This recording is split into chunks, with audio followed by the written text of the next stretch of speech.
with Polygon Pythagoras. MetaMask, yeah, crypto cash.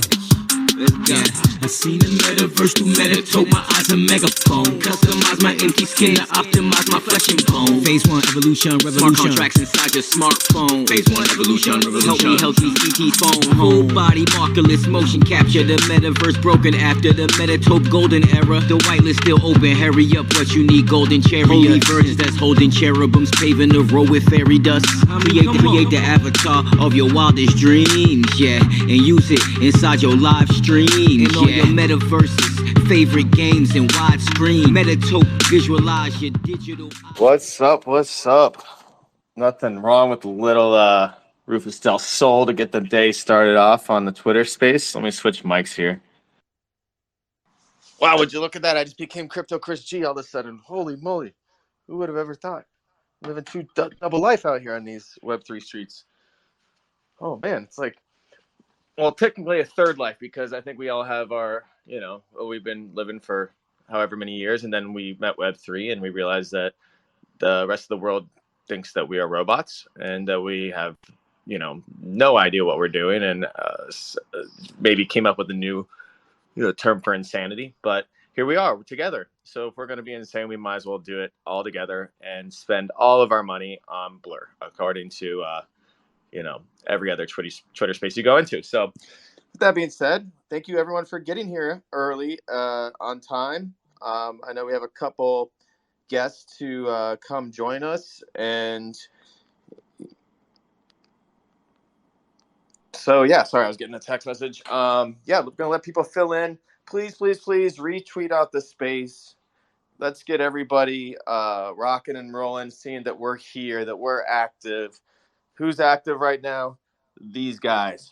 Who would have thought? I figure the only way that we can really show we're active nowadays is by posting that, and by posting gym pics. Because every single one of us is muscular, steroided, and testosterone out of our minds. I mean, we definitely everyone here goes to the gym constantly, not trading NFTs, not spending their entire day on Blur. That seems to be the going trend. So let's kind of let things move around here. Getting people on the stage, getting people set up. We got a couple of special guests. Look at this. The monkeys have invaded. They are here in full force right off the bat. That's what I like to see. The on-chain team just rocking and rolling. I'm so happy to have you guys here. It's something special. Obviously, you guys have really set yourself as a staple in the ordinal side of the world, which I think majority of everyone in this space is still trying to figure out. And it's good to have a team that's really just becoming an industry leader on that side. So I'd love to dive into some things with you guys there. We also obviously it's inevitable to not talk a little bit about Blur and this current marketplace war that we're seeing on the, it just keeps getting bigger and bigger. We've got a Coinbase NFT drop that happened today.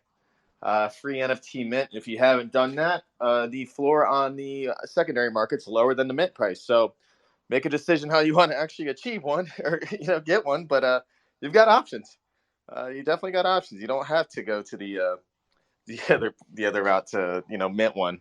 The gas price today rock and rolled from that. So I think between some obvious rugs that are moving around and the OpenSea drop and some mints happening, the gas price has moved. So, let's talk volume in a little bit and see kind of how everyone feels about that. I mean, is this good volume? Is this kind of just a waste of our time volume? Are people making money? Are people losing money? And then we can jump into some ordinals. Love to get some more information on that. I know a lot of us here, myself included, personally, I'm looking to enter into the ordinal side at some point. I think it's going to be an on-chain monkey, personally. And I'd like to, talk to you guys about that stuff. And really, we're, everyone that's been here before knows that we're pretty open when it comes to conversation. We want to let people that really know what they're talking about to kind of, get a good take out there so that maybe somebody learns something first and foremost. That's the most important thing, is to keep learning and keep continuous education with each other. So let's let's get started here. I've got Mr. Walker on the co-host. Are you here, Mr. Walker? Because my screen has been wigging out of its mind trying to get you as a co-host. All right. Well, Walker is still wigging it out of his mind. Anyway, let's move on to Mr. Crypto Medic. What's going on, bro? How are you doing today? How's the ghost treating you? All right. Well, I don't know if anybody's here, and I think they are. I think I'm just having issues with maybe my sound. Are you here, Mr. Medic? I'm here, buddy. I'm here. I hear you. Everybody's just ignoring you. You know, you're not saying anything anybody wants to hear. Much love, everybody. I'm so glad to be here. I'm so glad you guys all turned out. Just excited to hear what the discussion turns into today. As always, everybody pull up a seat. Let's see where this all goes. Yeah, great idea. Get your seat. Get yourself a nice. Well, let's see here. It's 6 o'clock in Florida, so yeah, it's definitely time to get a beverage. It's time to really just get ready to hear some awesome content. Oh, here we go. We got Sand Sound in the building. It's our other special guest for today. And keep in mind, we do have people that pop in and go that are gonna come on the stage and just hang out with us for a little bit. We got some friends that typically, maybe be on the other coast, so they are still going on with their Web2 life. But yeah, when they get in here, they'll hang out. As we move on the other side, Enzo, what's going on in South America, my dude? Yo, what's up, man? I've been having a great day here. Actually, it's been kind of nice. I can't complain about the weather. I'm actually walking Shelly out to. She's gonna go to Carnival, so yeah, I'm actually walking her out. I'm gonna stay so that I can listen to the entire TopeTalk space. But yeah, she's gonna go have fun tonight. So very pumped to be here. I don't know what's wrong with you, bro. I'd be going out with her to Carnival. We're not that important, but I mean, I would be out on those streets. I'd already be probably out of my mind. I would be wearing Carnival outfits by now. Probably, belly button hanging out and stuff like that. Is that what you're gonna do? I actually don't enjoy Carnival as much as the rest of Uruguay. It's a lot of political stuff, and since I'm not big on Uruguay politics, I don't actually get the jokes that they're saying, because it's mostly parodies, and then a lot of like Uruguayan traditional drumming, and yeah, I'm not actually big on politics or parodies, so yeah, it's not really my thing. But I do like the dancing that goes on. It's quite fun. But aside from that, nothing else. Nothing too exciting for me. Well, I'm not sure I want to see you dance, but maybe someone out there does. So I'm glad that you and Shelly are gonna have a great time dancing together. And yeah, refrain from any videos going into Slack later this evening, please. I'm just kidding. If you got anything cool, let's see it. Let's keep moving here. I'm just going down the list. On-chain Monkey, what is up, guys? How are you? How's Twitter space, or how's Twitter life been? Because I see you guys active every freaking day of the moment of every moment of the day. Sorry. Hey, yeah, thanks for having us on, guys. This is Mike. I work with Danny, Amanda, and Bill. They're the co-founders of MetaGood and OnChain Monkey.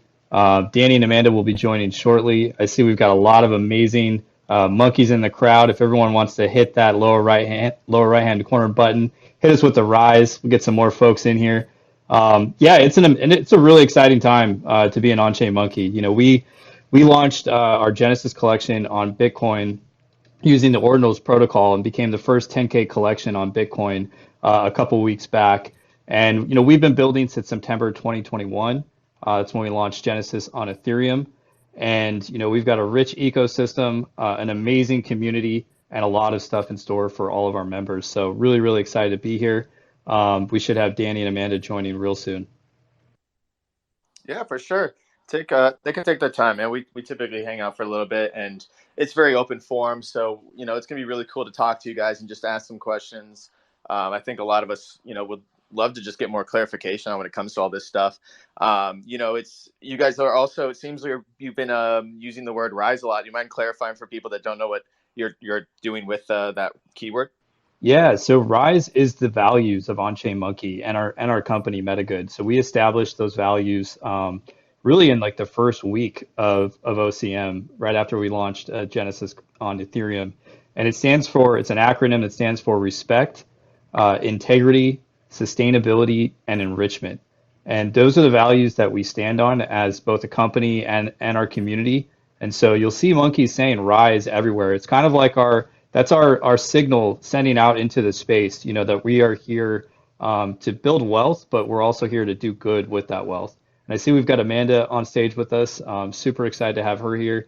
And yeah, Rise is really, it embodies everything that we do, both as a team and a community. GM, hi. Started running a little late. How you guys doing? What's up, GM Amanda? All right, I'm good to have you with us. Yeah, super excited to be here.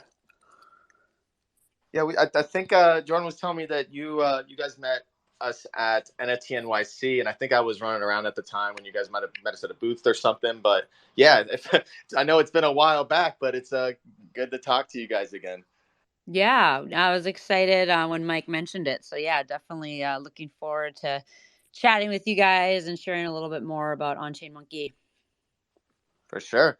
Let's jump over real quick to the Sand Sound team. What's going on? How are you guys doing over there? I know you had some interesting, Web3 stuff going on lately. So I'd love to just kind of check in real quick before we dive in. Yeah, absolutely. This is Flu. I'm one of the co-founders. I'm head of partnerships, and I'm kind of standing in for Devin, who couldn't make it. He's still on the plane right now. He was gonna land and kind of do that, but I think he got kind of delayed. So glad to be here. Absolute honor to be next to On-Chain Monkey, which is a project that I've looked up to for some time and been really, really excited about. Um, if I was already getting paid for what I do every day, I would definitely go out and get one, but I'm not yet. So I'm just gonna chill. I'm gonna wait, and I'll probably pick it up whenever it's like 10 times this price. You know what I mean? But I think that what y'all did like immediately upon the kind of the advent really of ordinals was awesome, and all the respect in the world for that. Which kind of leads into the whole disruption factor, like making it. And actually, what's funny is that on my main account, like my personal main account, I had held a space during like the rise of ordinals, and someone came in and they were just like, they're a monkey and they're a friend of mine, and they were just going off, and they were like, dude, the only motherfucking team that understands this is OCM, and y'all need to recognize this fact. And I was like, oh my god, this guy's like witnessing. And I wish that I could like I'll probably message you later, OCM main, and just be like, this is this dude, and you need to like, I don't know, like fucking give him a check or something, because he was shilling his heart out for you guys. But it was awesome, man, and he was like, this is the team that I think has like the most technical know-how in the space, blah, blah, blah. Speaking of technical know-how, though, Jacob just came up here. Jacob is the Son community manager. What's up, Jacob? What up? What up? Jacob just got done. Did you ever post those videos, Jacob? No, we're working on some visual content to go along with it, so it'll probably be like within the week. Awesome. Well, Jacob just got done making some educational content on like how to bridge to optimism, because we've been dropping some free NFTs over there for holders and stuff, and I've been getting the question a lot, like why optimism, and I hope that after today's news, people can kind of understand why optimism. But yeah, Chris, that's it, man. I'm kind of all over the place though, but I appreciate the invite today, and I look forward to getting down into it. Yeah, no, for sure, Flu. When I first met you in the spaces, I had a lot of respect for the takes that you were giving. It just seems like, you have the passion for this industry, and that was why I thought when I did a little more diving into what you guys are building, man, I go through headphones like nobody's business. I'm on like my 100th pair of AirPods. And if I'm gonna keep spending this kind of money, I might as well get something Web3 enabled. So that was like kind of the whole my first run into you guys. So we'll dive in a little deeper here in a second with everybody, but we'll just keep going through. I know Walker's having a little bit of a phone issue, so we'll skip him for now. But let's get to founder of Metatope, Mr. Jordan Yallen. How you doing, buddy? Hey guys, good to be here. Thank you all for joining. Big fan of both your projects, and I want to give a quick shout out to Amanda. Amanda, we met at NFT NYC at Eric's Founders Dinner. I don't know if you remember that, but had a great chat. It was right before Oh the yeah, Karma mint, yeah, and minted a few Karmas. But yeah, love the awesome. project. Great to connect again, and Yeah, yeah, excited for the space today. cool. Yeah, awesome. Hi. Oh, it's so funny. It's real world events are cool because like it's always good to circle back around with people that you might have met and just like lost contact with, and we're all still building. That's the most important thing, is everyone's still here. So it means that it was a great, that's the best part, because I'm sure there's people we all know that aren't still in this industry that maybe we've met, and yeah. So going forward from there, I think Walker, are you here, or are you still kidnapped by Twitter aliens? I'm in the building, baby. Oh, It, jeez, I it was took scared. it took quite a few troubleshooting issues, and I'm not talking about the typical restart. We had to dive deep into the Google rabbit hole to figure out the issue, and I'm not quite sure what it was, but we're here now. We've got a great panel, and we're gonna have some good discussions. So let's get it. For sure, for sure. And real quick, before we dive into start moving into some interesting conversation, if anyone does have questions, feel free to always request. We, this is we'll rotate if needed, for people that come up and go. But yeah, don't feel like any question's stupid. If there's something about the projects, and keep everything in good taste. The industry right now, we're getting blurred out of our minds. We can only take so much pressure. I'm lost. Let's put it that way. I used to live on OpenSea. Now I feel like I'm losing a best friend.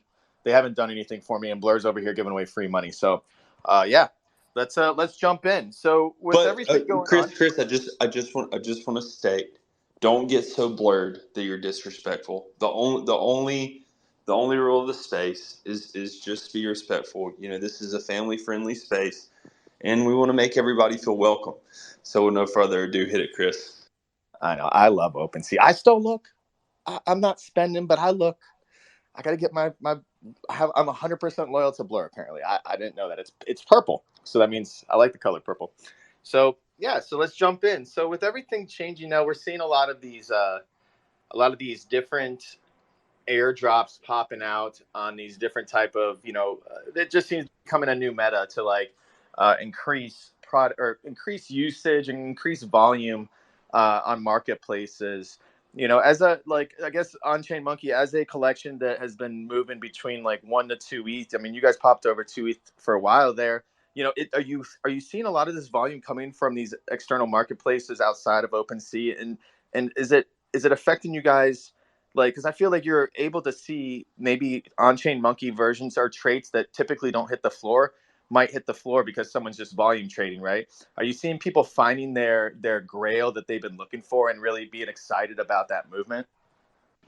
Yeah, I would say if you just check kind of the On-Chain Monkey Twitter feed, we were super lucky. We were on Ape Tank last week, which is kind of like the Shark Tank for Bored Ape Yacht Club, and we've had a couple big ape holders, really like in our Discord and finding their forever monkeys. And as you know, we were the first 10,000 collection on Bitcoin in a single inscription. And so now the new meta trait that's super hot is orange background. And so people have been like scooping those up. So yeah, regardless of all the craziness that's happening around creator royalties with Blur and OpenSea, we're just super fortunate. Actually, we were on Rug Radio earlier this week, and Farouk was saying, "Wow, you guys are just organically growing. Like the demand is just there for On-Chain Monkey." So we feel super fortunate. And do you feel like a lot of the education? I mean, if I when I've heard good things talk in a space before, which prompted me to kind of reach out and see if you guys wanted to jump on something like this. Do you feel like you're spending a lot of time educating versus like not shilling, but like you're getting more like actual really good questions thrown your way where you're able to tell people more about ordinals versus your project? I would say definitely like hats off to my co-founder, Danny Yang. I mean, that man has been on, I don't know, countless hours of spaces. Really kind of the recognized one of the recognized experts on NFTs in Bitcoin. I mean, again, just super fortunate to work with him. You know, he founded the Stanford Bitcoin Meetup back in 2013. You know, he created the largest cryptocurrency exchange in Taiwan. He was just at Satoshi Roundtable, so he was just with, you know, he's about as OG crypto as it gets, and then, you know, obviously understands the BTC maxis. And so, yeah, he spent a lot of time, you know, just explaining, you know, how ordinals work, why what we did was so unique and special, you know, getting 10,000 profile pic collection into a single inscription versus doing kind of one inscription at a time for each NFT, and how really it was such an energy efficient way of doing it, you know, 20,000 kilobytes. And so I think there's been a lot of, you know, education because it is such a new space. It is a new protocol. People are very excited about it. And yeah, I think he is, and Mike and the whole team has really done a great job kind of educating the space on ordinals and how other generative artists could also potentially, you know, also mint on the Bitcoin blockchain in a very efficient manner. Yeah, to answer your question about the volume, so we're very fortunate in that most of our volume has been organic. Like I know there's a ton of farming going on. We've just been super busy, so I haven't been able to dig into it, like to look for myself, like into detail. But obviously, like there's a lot of farming happening right now, and we're very fortunate that our volume is basically mostly like all organic, and people have been snagging rares for sure. We've had several like 4+ ETH sales. We just had a 5 ETH sale of a naked monkey. So it's really cool to see big collectors like Captain Trippy and General Gordon. Shout out to them. They've been sniping grails. I think General Gordon sniped like 3 grails the other day. Picked up a 10 ETH naked midnight fur. That's a kind of a special meta trait within the OCM Genesis collection. So we've been really fortunate throughout all of this. You know, it is kind of another wild episode in many wild episodes within crypto over the years. But you know, we're very lucky to have like a robust community. Our community it very much feels like the bull market in our Discord. And you know, I'd highly recommend anybody that's interested to learn more about ordinals, Bitcoin, or anything that we have in OCM to jump in that Discord because our community is there. They're always happy to educate. And Danny, Amanda, myself, and many of the team members are always there as well. Great. No, that's perfect. It's always good to have an outlet for people that can't make like in-person or live situations like this to go and get that information and present it properly. I mean, I hope one day we have something better that everyone migrates to from Discord.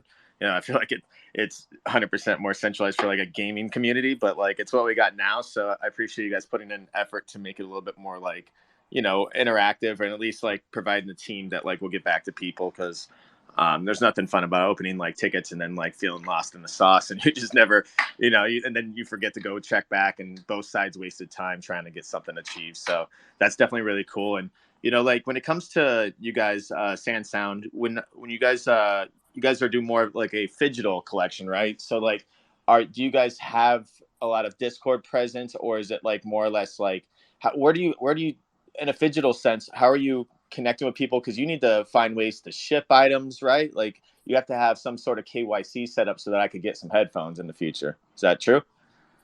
Yeah, so what we do is our main gathering spot is Discord and Twitter, but we also have what's going on tonight, 9 p.m. Central Standard Time, 7 p.m. PST, is we're actually having our weekly Twitch stream with Kaku and Crow. So Crow Magnus does live art in the background, and then Kakuberry does the DJing, plays live music, and it's an event.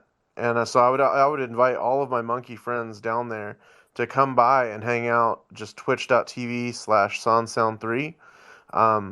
And we could even like throw up like a monkey in the art or whatever if we get enough monkeys in there, man. So like absolutely just come through. I'm not asking you to buy anything, right? Because like that Twitch thing, Twitch is just community. Twitch is just like vibes. Twitch is just like we listen to music and we hang out, right?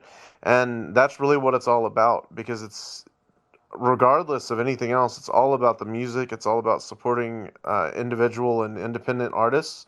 and that's really what the most important thing about the whole project is because that's the whole goal. We have the music platform that we're building to let artists take more control over their own careers using blockchain technology, but the artists never even have to know that the blockchain comes into it. So we don't talk about NFTs, we don't talk about floor price, we don't talk about anything financial whatsoever.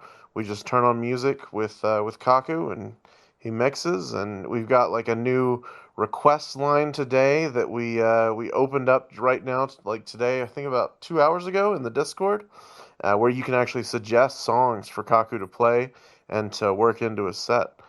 And so I'm really excited about that. I obviously, being the wonderful human, awful person that I am, I suggested Freebird, and I don't think he's going to play it, unfortunately. Hey man, Freebird's a great song. I would have not been my first choice, but you know, like that's cool too. It's definitely cool. I mean, I think Rick Roll would have been a pretty good choice, but that's just me. I already did that on the last space. You were there, right? Like the people, yeah, we were playing the mashups during last week's Friday space that I do, and so we were doing mashups, doing interesting mashups, and I think everyone was like jamming along to like Teen Spirit or something, and then the Rick Astley kicked in, and I think it no one expected it. No one expected it. It was good. Well, I haven't been rickrolled in a long time. I think I was trying to watch like something on YouTube, and it was like some special trick or something on a skateboard, and I got rickrolled. And yeah, it's good to get every once in a while. It keeps you on your feet. But yeah, typically on these, you know, when you're spending most of your day trying to stay in Web3, rickroll isn't really a thing. I think people would be kind of take it the wrong way and be like, all right, this is a rug. So it's funny, but luckily none of that's happening. When it comes to like, you know, that digital item, I guess like my question really goes to like, you know, I feel like a lot of this space, a lot of the hardest thing to do is KYC. You know, a lot of people they don't want to click links. A lot of wallets are getting drained lately and stuff. Is that something when you guys are going towards like more of a digital collection? Like, how do you alleviate the pain for somebody to make it so like that they can get that like I would assume, because I'm asking for myself, really. I'm asking how I'm going to get my headphones in the future and how that process kind of works. Right. So we actually partner with a third party called One of None, and it's founded by two ex-NFL players, Kai Forbath and Deshaun Kaiser. And so whenever you have a claimable item, which in this case is going to be an NFT that we issue for each claimable pair of headphones that someone has, they would then go through that partner to be able to like redeem that NFT, or you can keep that NFT just as an NFT, and those actual devices are held in their vault.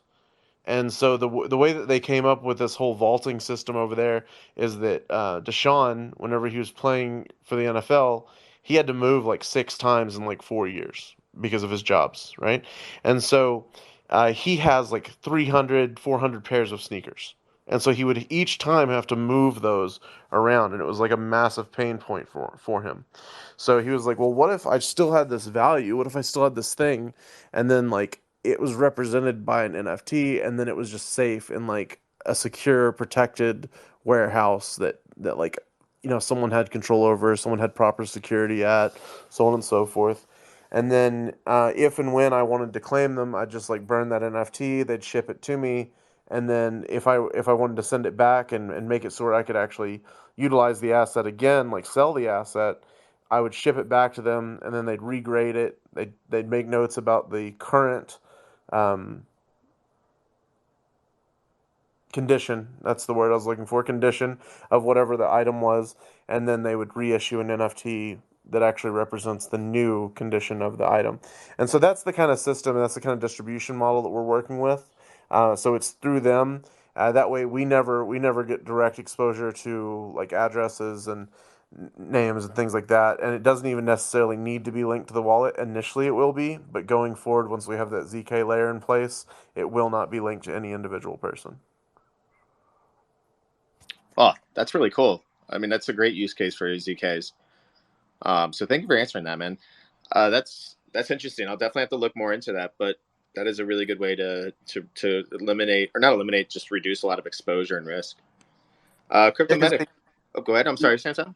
Yeah, no, it's fine. I'm sorry to cut you off. It was just yeah, the interesting thing is that there's no real transactional purpose to the site other than to buy and sell collectibles.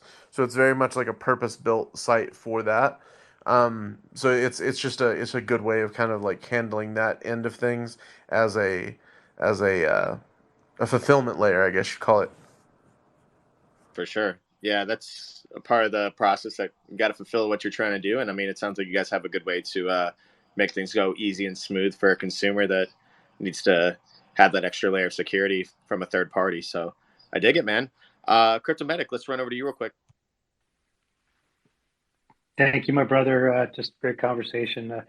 Listening to both of the projects, I kind of have a question for On-Chain Monkey, I guess. Uh, Talking of ordinals and everything that's coming out now, and we're seeing a lot of discussion about this. What are yours or the other panels' thoughts on? We're seeing this rise, right, in volume now on Bitcoin. Like, I think we can all see where this potentially is going, right? It's going to begin to raise the fees on Bitcoin. We're going to start heading towards where we already are in ETH, and is that disruption, right? We're talking about disruption. Is that potentially going to disrupt what Bitcoin was built for, which was to be used as a monetary item? Yeah, so I think it's a really good question, and I've heard so many discussions on this over the past couple of weeks. Actually, heard Casey Rodomar speak about this. Danny Yang, our CEO, has talked about this at length on many different spaces over the last couple of weeks. And I think we see as a company and as a community a huge opportunity to build real community on Bitcoin. We see ourselves as the first 10K collection and the first real community on Bitcoin. We've built an amazing group of folks, really a conglomerate, and a digital wealthy nation that is on-chain monkey on Ethereum, and we're going to bring that same level of talent, passion, and building on Bitcoin. Ultimately, Bitcoin is a permissionless. It's a permissionless protocol, so it was designed so that people can build as they wish on it, and basically that's how open source software works. Basically, you build, people, engineers, architects, product people, like they come up with ideas and they implement, and ultimately that's what's going to happen on Bitcoin. And it was kind of inevitable because basically what's happening now is you can store larger amounts of arbitrary data on chain, and that was enabled by Taproot and a few other upgrades. And as soon as that happened, it basically opened the door and the toothpaste is out of the tube and there's really no going back. So the way we look at it is, we're building on Bitcoin the right way.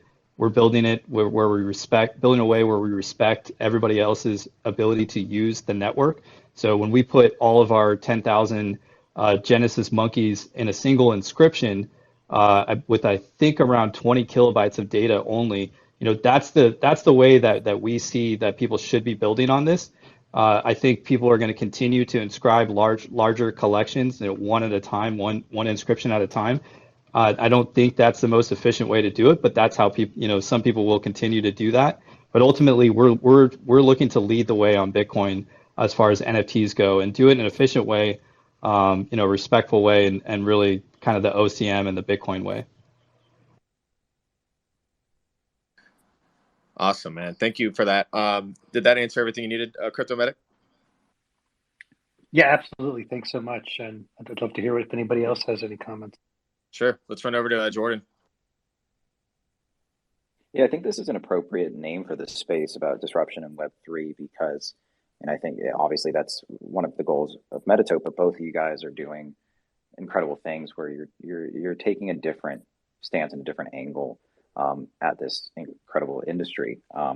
One of my frustrations has been, and the reason we started Metatope 2 years ago is I have a background as an attorney, and the blockchain has always fascinated me. Smart contracts, non-fungible tokens, all of it has just been fascinating to me. And when I got like almost upset seeing the use cases were really just meme culture, right? And how much potential there was. So I think this question's more for Amanda and the on-chain monkey side. I really love the whole Rise ethos, and you guys just talked about doing ordinals the right way, right? It seems like everything you're trying to do is is with that higher level thinking, highbrow approach. That's a huge goal of ours. And have you seen kind of difficulty in adoption in this industry where really meme culture and I mean somewhat of like a 4chan culture was at the inception point? Has that been a challenge for you guys, and how did you overcome it? I mean, I think just given from the start, we talked about RISE and as our inner values, which is, respect, integrity, sustainability. And when we talk about sustainability, again, just for anyone who's new to On-Chain Monkey, we were the first profile pic collection all on chain in a single Ethereum transaction. So that in itself was, very energy efficient. Then we did it again, obviously, with Bitcoin with our 10K collection. So, in terms of sustainability, always thinking about like building in a sustainable way. And then enrichment. So, because we've been very vocal about our values and, we wanted to create a collection that would create wealth for our community. So then they could use that wealth to help their families, their communities, do real world good on whatever scale they want to do. I think we've just attracted like a community of people that are a little different, maybe than the norm culture of the kind of, we said, kind of 4chan meme culture, just because people, who join us, I mean, they're diamond handed. I mean, even at the top of the market, people weren't wanting to sell their OCMs. I mean, I think we've been 1% listed for a very long time until very recently, and now we're like 2% listed. So it's like we have a super diamond handed community because those values resonate with them. And we've created a ton of value for our community. I mean, I think even before kind of the ordinals pump, we did the math because we were, just like off the back of kind of like how much did people buy and how much did they sell for? And, we created over $25 million in value. So as a free mint, I think probably only second to CryptoPunks in terms of value return to our community. So not only is it the values, but it's like we've actually put a lot of wealth in people's pockets since we launched in September 21. I love that. I mean, that's really hitting it on both ends of the spectrum. You're adding value, putting dollars into people's pockets while maintaining that integrity. So Yeah. And I mean, applaud you guys. and I'll just say, and like this is just the start, right? Like we plan on doing it for Bitcoin now, right? So everyone who has a Genesis or Karma on-chain Monkey on Ethereum, and that's why our price basically doubled or floor doubled overnight, will also get that on-chain Monkey on Bitcoin. So again, giving value to our community, right? This is a historic collection, the first 10,000 in a single inscription on Bitcoin. We're giving those for free to anyone who's already or joining our community. And we have more launches coming. We've talked about Alexis Andre, who obviously was the art artist behind Friendship Bracelets. He's creating a super cool generative art collection based off of the on-chain Monkey metadata or DNA. That will be launching. That will be on Bitcoin. Danny is working on a very cool but somewhat secretive collection that will also be launching on Bitcoin. Will be another industry first when that launches. So, I think we have a history of kind of like creating value and wealth for our community. And we continue to do that. I mean, I think our whole DNA, the whole company is about how do we enrich our holders? How do we create value for our community? And wealth can be financial. It can be health. We have this awesome group of monkeys who started Monkey Misfit, where they keep each other accountable on Twitter and Discord on working out every day. People have started businesses with other monkeys. People have done social impact. So however you want to define it, people like to go every week and play poker with each other, right, online. So and they have social connectivity, and social wealth is health too. And so, however you want to define wealth, I mean, we've delivered a lot to our community, and I'm just so excited about what's coming in the next few months. When I look at our roadmap, and we've communicated some of it, but there's a lot coming. Yeah, and I'll just say too quickly, I joined the community 9 days after the Genesis Mint, and then I joined the company about 3 or 4 weeks later. And we as community members, and then also on the team very early on, we decided that we were going to be very organic, very intentional about how we market on-chain Monkey. We want to attract the best individuals, and we understood that what we were building was valuable, and that basically it'd be word of mouth in how we would build a community. And so that's what we've done. We built a community from the ground up, basically 1 or 2 monkeys at a time. but we've managed to cultivate and curate sort of like the best minds in the space. When people find us, they quickly understand that we're set apart. And now that we're on Bitcoin, now we're basically at a place where we recognize both as a team and a community that it's our time, to be more prominent, to be more loud about what we've built. And I just want to thank this whole team, the Metatope team, and Crypto Chris for reaching out to me, for inviting us on here, because this is the kind of thing that we love to do, where we can, basically tell our story in an organic way. Oh, for sure. And I mean, this will definitely not be the only time. We're going to be like, we've already had between these last two spaces a lot of awesome guests, and we've done 36 of these things. Like we just really wanted to do, like you said, really figure out the best way to create an organic conversation. And once we felt comfortable with like really going after it, this is just the beginning. And I think at some point we are going to have like, it would be cool to have like Bitcoin ordinal, like 2 or 3 projects together and really just go into some more like ordinal specific stuff down the road once we have like marketplaces and a lot of cool stuff to really talk about. And I think before I get into the next topic and stuff, I want to run over to Walker. Thanks, bro. Yeah, everything that the On-Chain Monkey team just brought was very powerful. And I really feel the determination to bring value for the holders.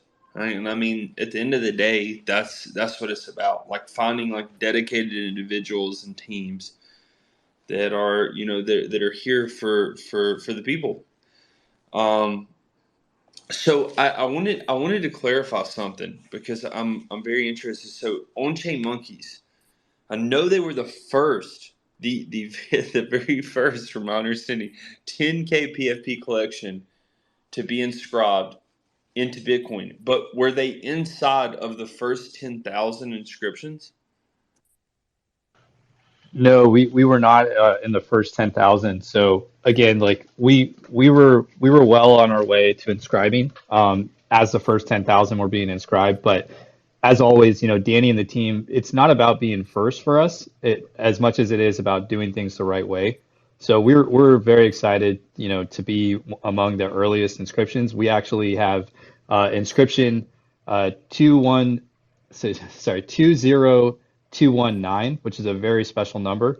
So Genesis was launched on Ethereum in September 2021.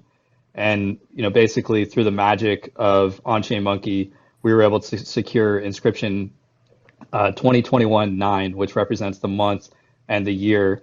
And that's something that, Danny has basically said, multiple times in public, that it likely won't be repeated anytime soon.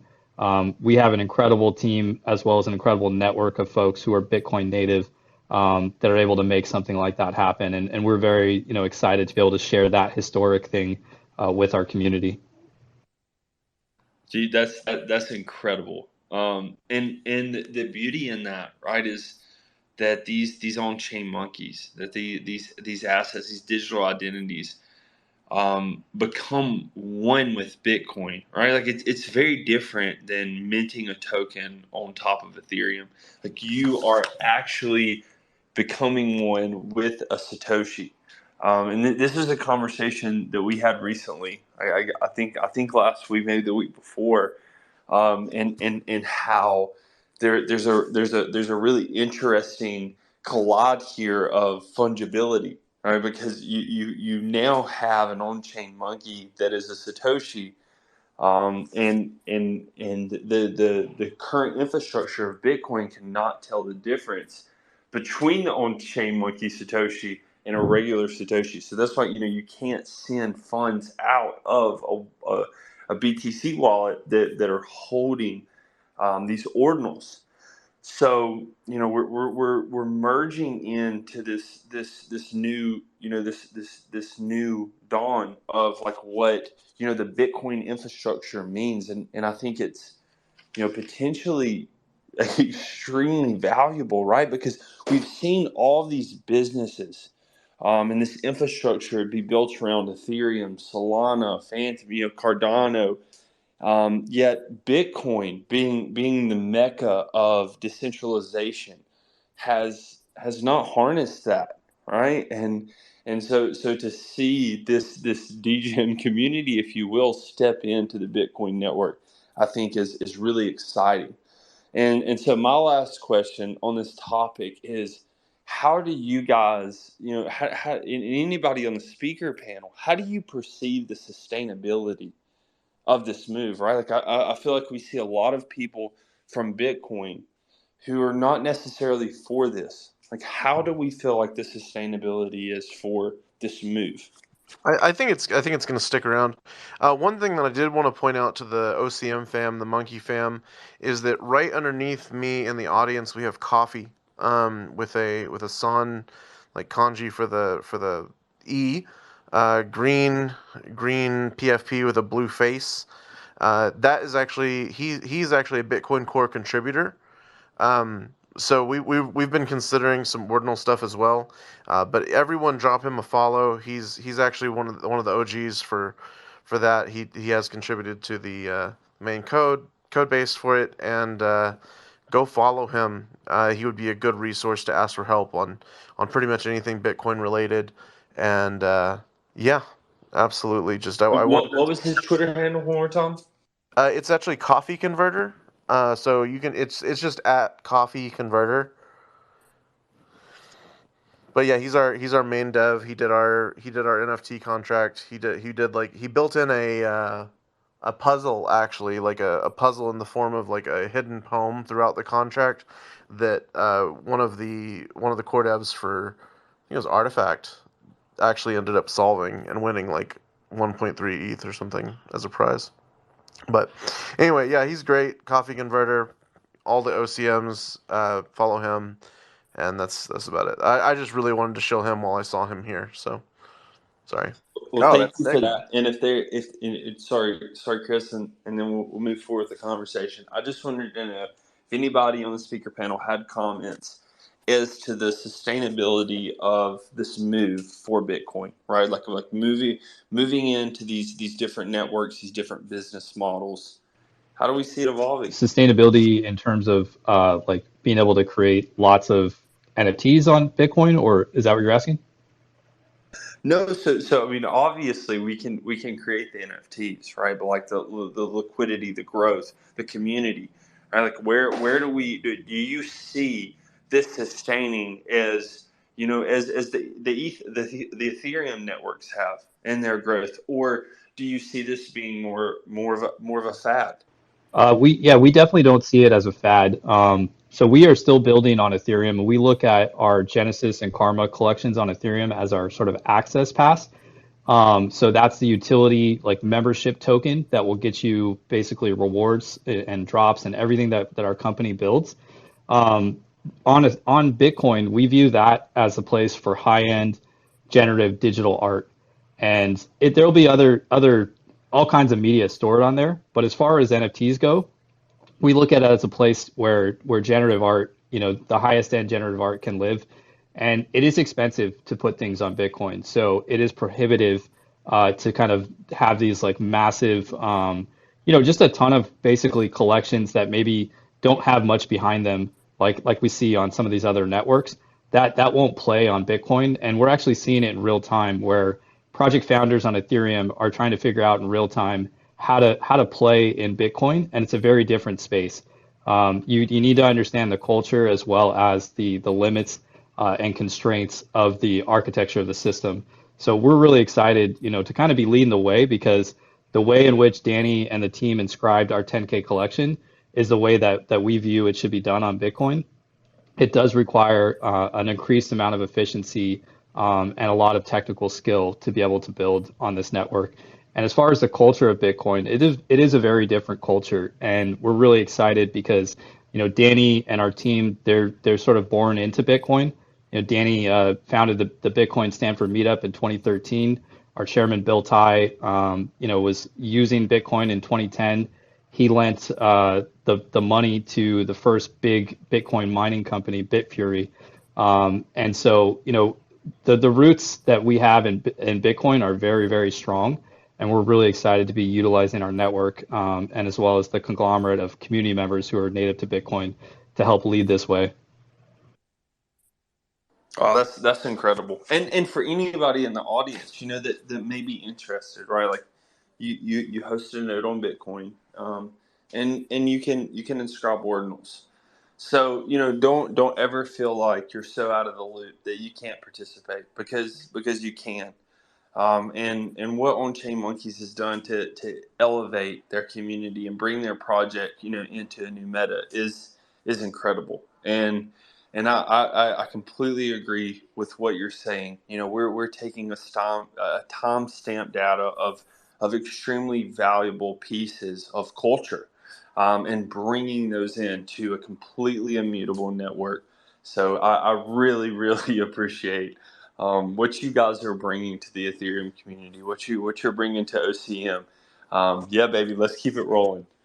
Yes, sir, man. It doesn't just stop with Ethereum and OCM. I mean, I think this is going to it's already affecting DeGods and that's Solana. So that's freaking awesome. It's bringing everybody together in its own way. Let's run over to Jacob. Yeah, I just talking about, the future of this space and what it's gonna look like. I always ask myself, the underlying technology and like what's its use case. And I'm a real big advocate for just spending the time to understand more about this space and kind of give a shout out to something that Coffee Converter he built the very first initial locked liquidity pool.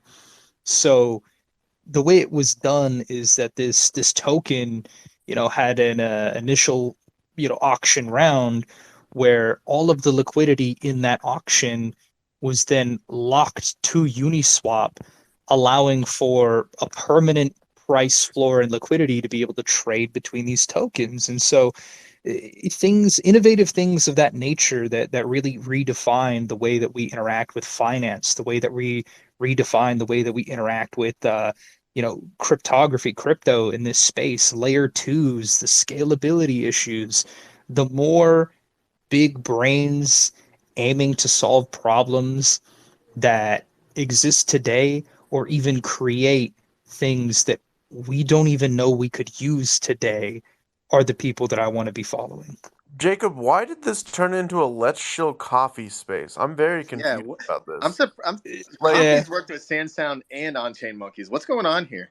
also the other thing with the whole locked liquidity thing, I cannot imagine a like a I guess a meta that's been more misused since its origin. Like I can only picture coffee like sitting in a chair, like some like super gaming esque chair, and he's just like shaking his head and he's like, look how they massacred my boy for every shitcoin that like claims that they're locking liquidity for like some stupid reason. It doesn't actually matter. It doesn't increase like any sort of like trust in the project or anything because it's just like a meme at this point. So yeah, I don't know. We cannot shill coffee anymore though, Jacob. Like that's it. That's your limit. Okay. All right. You heard that, Coffee. I'm sorry. I tried. I did my I best. just invited Coffee to speak. I figured we could just keep it rolling. He's on his desktop. Otherwise, I would have invited him up earlier so I could like have less of a job. What's up, OCM? Yeah, hey guys, I really apologize. I think me and Amanda have to jump. Really, really appreciate you guys having us on. We've got a couple other spaces this evening coming up, and we hope we can see a lot of you in our Discord soon, and hopefully we see some Genesis or Karmas on some of these amazing speakers that we have up here. But yeah, really grateful to have you guys on, and happy to come back real soon. Oh, for sure, man. Thanks for coming up. Yeah. I know it's tight on time here. So yeah, thank you. Amanda, go ahead. No, I just want to say thank you so much again for having us on, and hopefully you got a little taste of a little bit of On-Chain Monkey and our amazing community. And I just kind of leave you with, if you want to create wealth for yourself and your family, and hopefully your friends, if you tell them about it, we are a good collection for you. If you want to be part of history, owning one of the first, 10,000 on Bitcoin, we encourage you to come in, and we have super friendly Discord and would love to help you guys find your forever monkey. There you go. I love it. Yeah. So thanks for stopping by, guys. We'll definitely get together another time, and also it'd be cool. Connect. Let's get Jordan, you guys connected again from that NFT NYC, and maybe talk about, let's see if you guys are doing LA or NYC again this year. Yes, I will be at Outer Edge, so formerly NFT LA. We'll also be at NFT NYC. We'll also be at Miami NFT Week, I think, which is between those two. So between all of those, would love to reach out if you're going to be at any of those, and let's like definitely get you on our dance card to hang out with the monkeys and maybe collab on an event. For sure, that sounds great. Thanks, Amanda. Thanks everybody else from the team that stopped up as well. As we go forward here, I was going to ask Sandsound, you know, when it comes to like, you know, we talk in the spaces and stuff. Do you guys feel when you hear different chains, is that something that, does that really affect like a phygital, where you're going to house your NFTs? Do you feel like the need to have something on like an ordinal for your company? I mean, we talked about it right as it was coming out, and we considered doing it. At the time, we didn't have super good availability of coffee though, so we kind of neglected it, and then it kind of fell out of the meta really quickly. We still may do it later, just because I don't really believe in just like chasing meta for meta's sake. I think it's kind of like a waste of your time and money and resources. But I am a big believer in like cross chain, and it's a fantastic way to build brand recognition on multiple chains, right? So we're dropping free NFTs currently on Optimism, but our main collection is on Ethereum. I want to do something on Arbitrum. I want to do something on BSC. I want to do something on Polygon, all with like the Son brand, because like those are different customers on each one of those chains. And like it doesn't have to be expensive. It doesn't even have to be a paid thing. But to increase awareness of the brand whenever you're actually doing a platform play, and something that whenever it goes into the mainstream, whenever it's ready, like Web2 people that use the music platform eventually aren't even going to know that crypto's involved. And so it's really important to build that sort of like wide base now, because there's a lot of creators, like musicians and stuff like that, the people that we're targeting for like the people who we're trying to help build their businesses, that aren't only on Ethereum. They aren't only on Polygon. They aren't only on Solana. Actually, there's a lot of people that are only on Solana, but that's a different story. Um, but there's just like, you know, you need to reach out. You need to reach across the aisles and not stay a chain specific maxi. You really need to be more open and accepting, and kind of like leaning into this whole future of like, we're all using blockchain. I don't really care which one you're using. We're all using blockchain. I don't like I'm a maxi for blockchain. I'm not really a maxi for any specific blockchain. And I think it very much is a mistake to be that way. So like Bitcoin maxis, Ethereum maxis, Solana maxis, they're all kind of missing out on the point, which is that we're not competing with each other. What we're competing as is the traditional financial system. And that's really the only competition that exists. You know, got all these guys coming here and tell me where to spend my money. No, I'm just kidding. I agree with you. There shouldn't be people that maxes out on one chain, and it also that's really, it's important.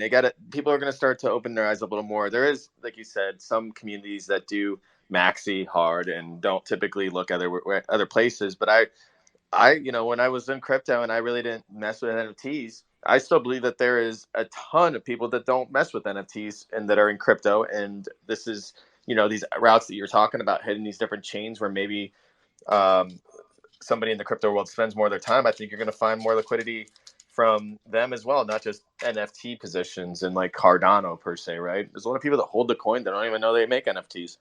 Um, and maybe when they start to see more of that pop up, they're going to widen their outreach into being like, oh, I should either get an NFT there, or maybe this one started on Ethereum. Well, then I should go check that out, you know, from their main collection as well. So I think you're doing a great job on your end by broadening, like you said. And for anybody in the space, please keep in mind, none of this is financial advice. You know, we talk about it for educational purposes only.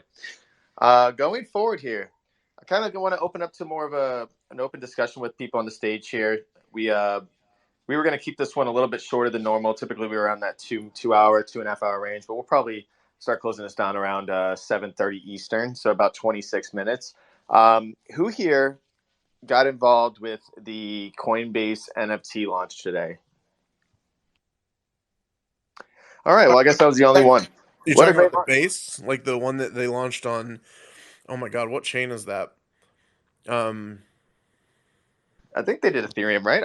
I no, they did it on some sort of like side or L2, I thought. Because No, I it's looked at. Ethereum. I, I looked at it. Are Gas you was talking so about the freaking one high. to celebrate the launch of base, or was this different? Yeah, This yeah. one was their yeah, but it's the celebration one. It's the blue circle that has a little light through it. Yeah, I need to go claim it still. I need to go look it up. I only applied for the builder program. I didn't do anything else. Go ahead, Enzo. So I got one as soon as you sent me that message. I got one, and I think what you're talking about is optimism, if I'm not mistaken. Whoever was just asking, they did something on optimism also.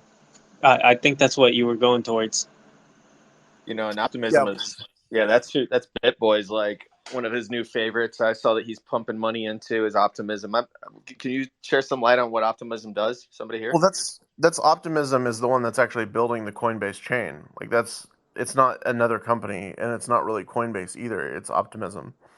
And so, like, if you're using Base, if you're using, and by the way, San fam that's in here, this is why I've been so like bitchy about people complaining about optimism, is because I've known this news is coming for a while, and I've been like, just trust me, just be quiet, trust me. But yeah, so like two things. One, I made you claim a bunch of stuff over on Optimism, so if they ever have another airdrop, guess what? You get OP tokens. And then number two, um, if and when we get base on and we're able to get incentives to build on base, that's also good for us, and we can point to the existing NFTs that we've dropped on Optimism. So it's kind of a twofer. But I'm gonna go claim this NFT. So I'm gonna be quiet for a minute because I need to remember to do this before I forget about it. But yeah, no, there's a free NFT that they dropped today. Look up the news about Base to be able to see where to get that from. Yeah, interesting enough, I think their floor price, if it's still there, was lower on the secondary than it was to mint it. So it's getting a little interesting out here in these streets. But yeah, I think it's called Base comment introduced. Looks like they're over 40. In the 50K minted range now already. I minted around like 35K. Yeah, so there's 41,611 owners, but I think it's one per wallet, and I'm sure people are scooping off the secondary pretty hard. But yeah, it was definitely rough earlier, man. The gas. I'm glad you waited because the gas fees were fluctuating pretty hard. And it's happening off just like one of these. It's going to get crazy when we get back into another cycle. So it's good to stack up on these mints now. But yeah, so there's been a little bit of craziness in this market. We talked about Blur today. And if there's anybody who wants to touch on anything that has to do with Blur, feel free. Otherwise, I was looking at some other options out there, and it looks like there's these different marketplaces that just keep popping up, and it's starting to get a little interesting. I feel like there's no shot that OpenSea launches a coin. So if they're going to become something more of like a company that goes public, I feel like at the mercy of this war. Like none of this really benefits them too much.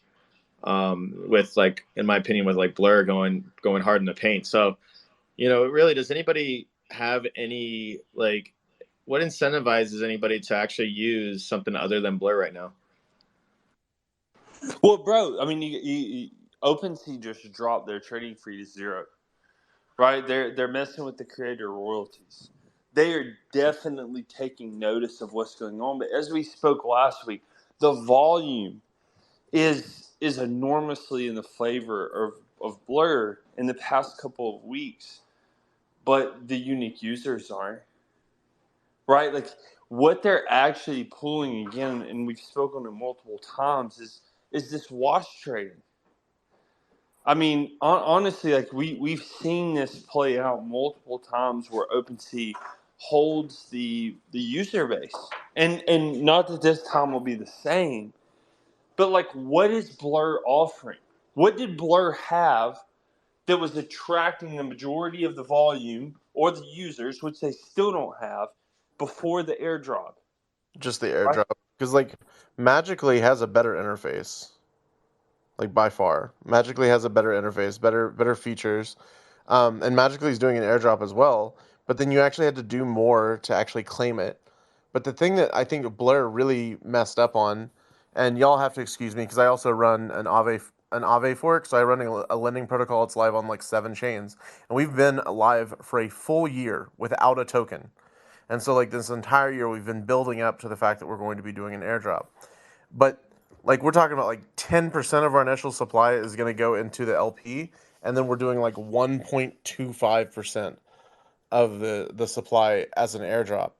And it's like Blur didn't get that memo as to how those economics worked, because like they dropped everything, and their price went from like $5. You can look at the graph, right? It's like $5 into like 60 cents in like a couple hours.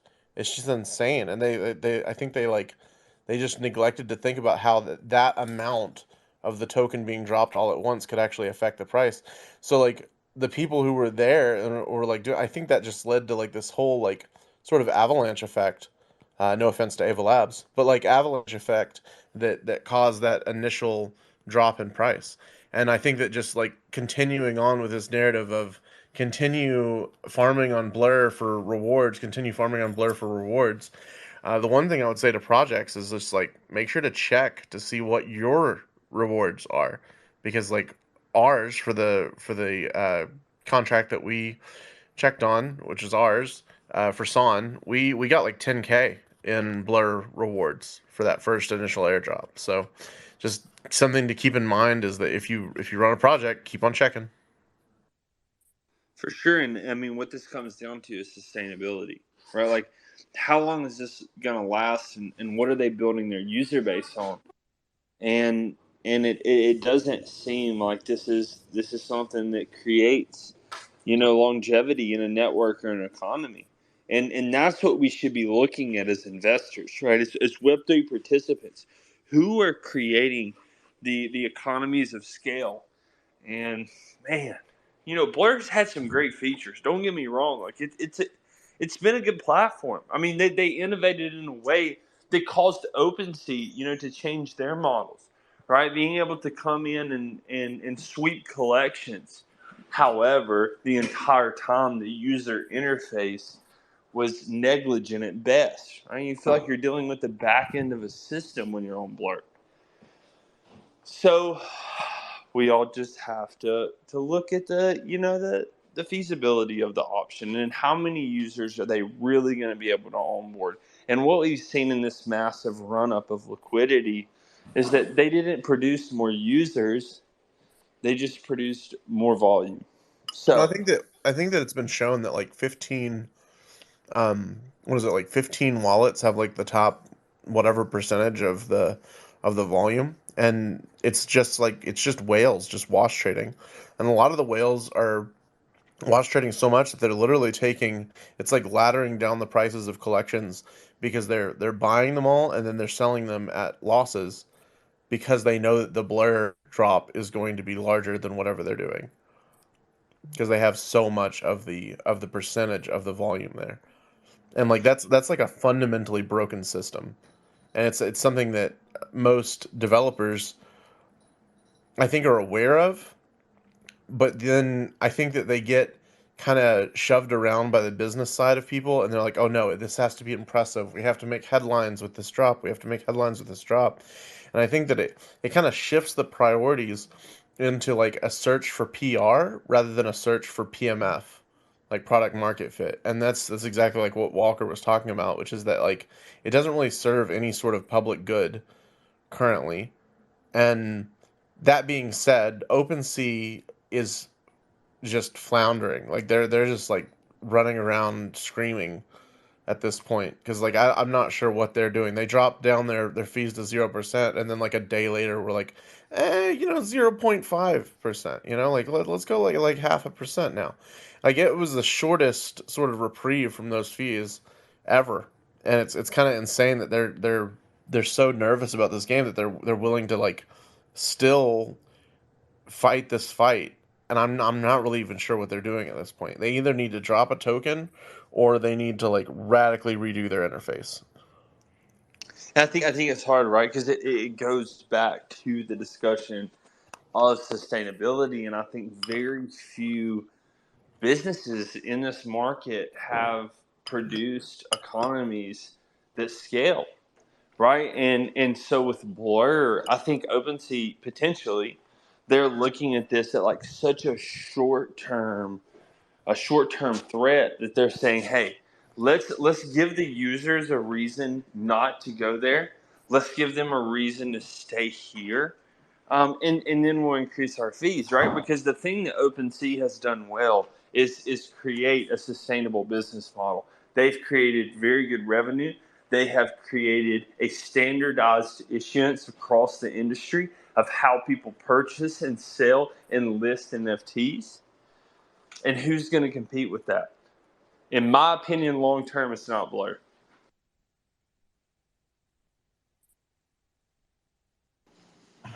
I Yeah, think that go ahead.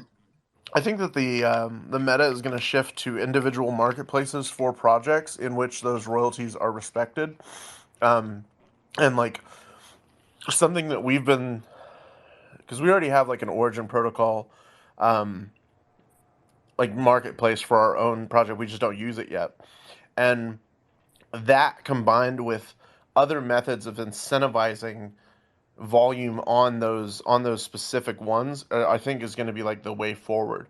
And so we're working with another company currently to design those sort of incentives that will like kind of make it so where the majority of volume goes through there. Like you look at like Forgotten Runes Wizard Cult, and like the people in Forgotten Runes, they don't really trade on OpenSea, and they certainly don't trade on Blur. They trade on Forgotten.market, which is their own market. And the reason is because they can read, like they can see the lore that exists for each one of those individual things. And so they have like this unique thing that gets that sort of volume to stay where they can actually see it, where they can control it. And then something that they've done that's really interesting too is that all of their community created derivatives, and which they have a ton of over in Forgotten Runes, they list those too. They put those on their market too. And then like that sort of like inclusion of the community and the inclusion of what that community has done, I think is incredibly important to building and maintaining community. Because then whenever someone asks like, okay, how do I get in? You have the community members that are like, oh, go to Forgotten.market. They don't say go to Blur. They don't say go to OpenSea. And just I think it's that incentives system that each individual project is going to have to figure out and be like, okay, well, this is where we want to be. This is what we want to do. It's just that I'm not sure where they're going to build all of it. And this is something where like scale could come in and really like stand up and make people take notice. All right, Enzo, sorry. I was just going to touch on your point. I'm in a project in AVAX called Chicken, and they have their own marketplace on their website. And every drop that they do, you can actually just buy on their actual website. You just go to their marketplace, and you can buy chickens, roosters, farmlands. They have many drops, and yeah, that like 6% of the fees. They have 6% royalties, so 6% goes back to the founders, and most of that money just gets reinvested into the project. So yeah, like I've seen it more on AVAX. I came from AVAX, and when I came to Ethereum, uh, everybody was on OpenSea, which was one huge marketplace. But on AVAX, most projects have their own marketplace. So like me coming over to Ethereum was like a new experience, as like OpenSea was just kind of like a big mall where I could just shop for whatever collection, instead of on AVAX where I had to go to these individual projects' websites. So yeah, I understand what you're talking about. Ethereum likes convenience. I mean, there is so much to kind of shift through to find projects because everyone built on Ethereum that I think we're all used to this easy mode of having a centralized location to do the shopping, right? And that's been and for me, actually, I kind of don't mind it, not having to go all different places and go to people's specific project. But at the same time, I can see how that can help just keep the community sustainable and really help keep it decentralized. So, I mean, I think there's pros and cons to both. I mean, if you had to pick or choose, would anybody who would you prefer to have an OpenSea, or would you prefer to shop on a Forgotten Ruins or something, right? I think that all comes down to incentivization. And like for Forgotten Runes, like you've got like things that feed back into the community DAO. Their community DAO is like $700,000 in it. It's insane, right? And so like dealing with things like that and having like successful community DAOs and things that spring up around that and that actually give people ownership of um oh man, I almost leaked something. Anyway, just giving people ownership of decisions and ownership of um I guess like Yeah, we like cap leaks here. What was that? Sorry, what? Ownership of what leak was that? No, nothing. Anyway, like a community ownership though of like governance is really important, right?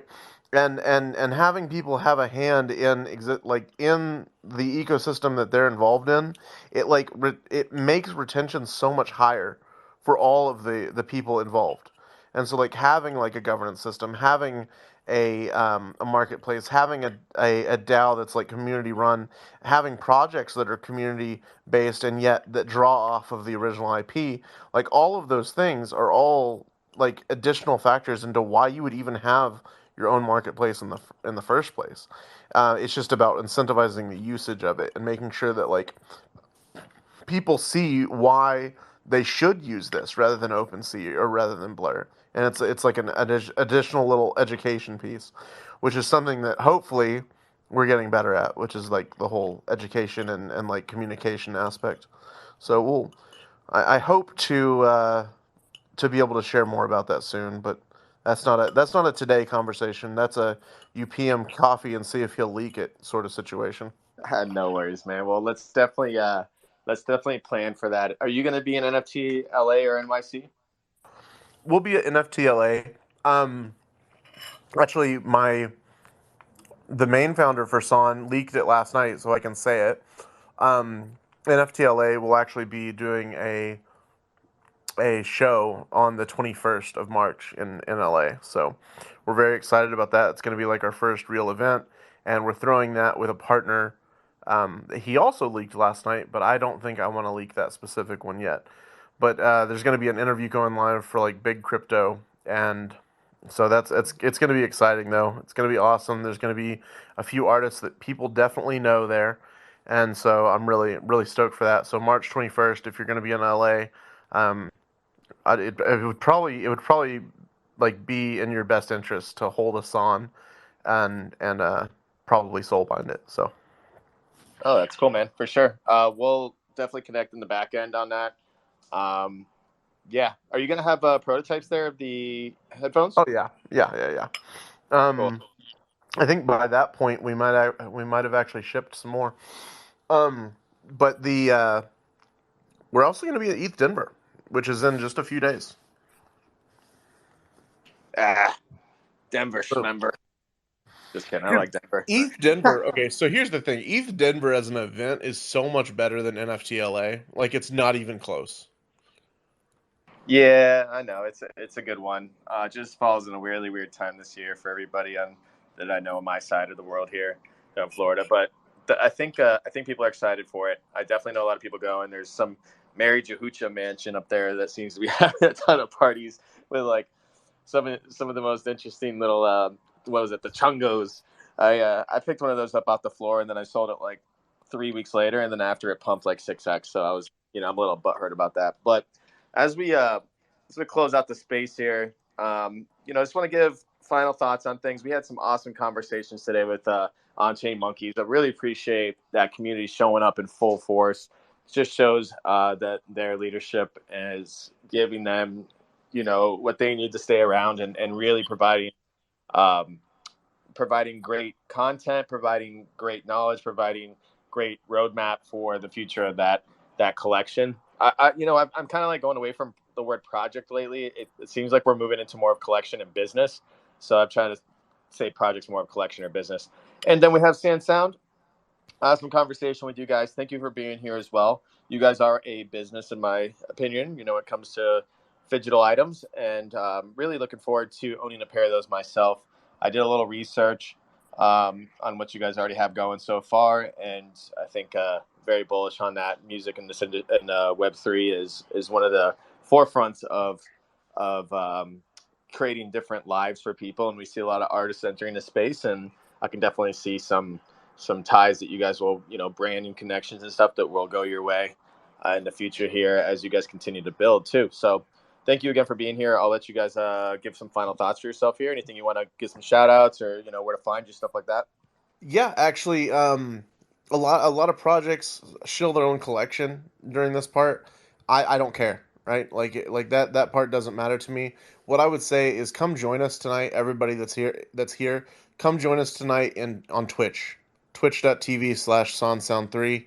We're going to be playing music. It's going to be a blast. We're not going to be talking about crypto. We're not going to be talking about NFTs. We're not going to be talking about anything. We're going to be vibing, listening to music, and watching Cro-Magnus create unique art live while Kaku plays music.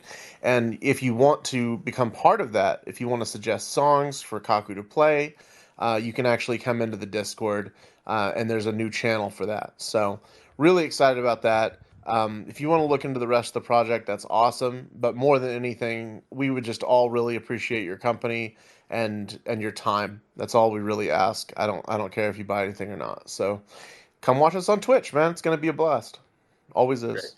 Thank you, Sandsound and Flu and Jacob. And, thank you for a lot of the people here in the audience for hanging out. All the OCM family, as always. We got Diesel. We had Johnny. We had Coffee. Can't say his name enough. Apparently, he's got his he's the only dev out here that knows what he's doing because he's working with the really good projects and pretty much 2 out of that I didn't even know that we're connected in that level. So that's so super cool for him. Shout out to everyone else out here. We have a lot of the Metatope community hanging around. Obviously, cool music guy down in the audience.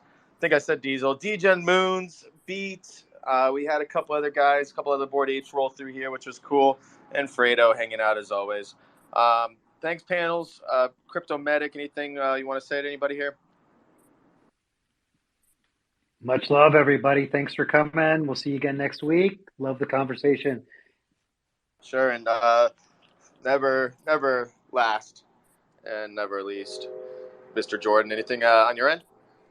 Nothing. Thanks for coming. We'll see you guys next week, and have a great weekend, everybody. All right, everyone have a wonderful night. Happy Thursday evening. Stay positive, stay optimistic. This space is the future. We all know that, regardless of the FUD out there. And just keep the smile up. Keep doing your thing. Love you all. Take care. Yeah, cyberpunk. Yeah. I mix my eth with Polygon Pythagoras. MetaMask. Yeah, crypto cash. Yeah, I seen the metaverse through Metatope, my eyes a megaphone. Customize my empty skin to optimize my flesh and bone. Phase 1, evolution, revolution. Smart contracts inside your smartphone. Phase 1, evolution, revolution. Help me CT phone. Whole body markerless motion capture. The metaverse broken after the Metatope golden era. The whitelist still open. Hurry up, what you need, golden chariot. Holy virgins that's holding cherubims, paving the road with fairy dust. Create the avatar of your wildest dreams, yeah, and use it inside your live stream. And all your metaverses, favorite games and widescreen. Metatope, visualize your digital ID. I seen the metaverse through Metatope, my eyes a megaphone. Customize my empty skin to optimize my flesh and bone. Yeah, Metatope is your mirror to the metaverse. Yeah, I seen the metaverse through Metatope, my eyes a megaphone. Customize my empty skin to optimize my flesh and bone. Metatope.